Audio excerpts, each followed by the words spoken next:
Pemirsa, pasca keputusan Mahkamah Konstitusi terkait pengajuan calon kepala daerah dan batas usia calon, Gus Durian menilai langkah DPR membahayakan agenda demokrasi Pilkada 2024. Jaringan Gus Durian Indonesia ikut mengecam langkah DPR RI yang akan merevisi aturan Pilkada pasca keputusan Mahkamah Konstitusi terkait pengajuan calon kepala daerah dan batas usia calon. Langkah DPR dinilai membahayakan agenda demokrasi Pilkada tahun 2024. Banyaknya kota kosong di lebih dari 150 daerah hingga persekongkolan elit politik yang mengabaikan kepentingan rakyat. Alisa Wahid, Direktur Jaringan Gus Durian Indonesia, mengatakan bahwa ini sudah termasuk korupsi konstitusi yang dilakukan DPR. Karena itu Alisa Wahid menegaskan bahwa rakyat dan pemerintah harus menghentikannya.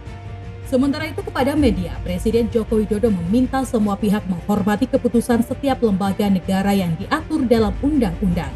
Sebagaimana diketahui, dalam revisi Undang-Undang Pilkada, DPR membuat syarat pencalonan kepala daerah bagi partai politik yang memiliki kursi di tingkat DPRD minimal harus memiliki perolehan 20% kursi atau 25% suara di pileg. Sementara terkait usia calon, DPR menetapkan usia 30 tahun adalah pada saat pelantikan. Sementara syarat usia pencalonan diduga merupakan upaya untuk meloloskan Ketua Umum Partai Solidaritas Indonesia (PSI) yang juga anak bungsu Presiden Joko Widodo, Kaisang Pangarep, yang saat ini masih berusia 29 tahun. Jika keputusan MK yang dijalankan, maka Kaisang tidak bisa mendaftar karena pada saat pendaftaran usianya masih 29 tahun. Sementara revisi Undang-Undang Pilkada yang merujuk keputusan MA, mungkinkan Kaisang mendaftar karena jika terpilih pada Pilkada mendatang, ia akan ditetapkan pada usia 30 tahun. Menurut Alisa Wahid, situasi ini bentuk korupsi pada tatanan konstitusi yang berpotensi menciptakan krisis hukum di masa depan.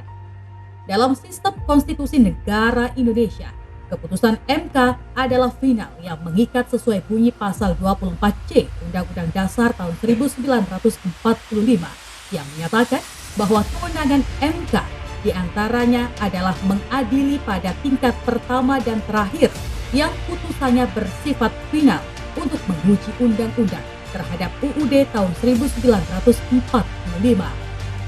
Dan berikut ini pernyataan sikap jaringan Gus Durian.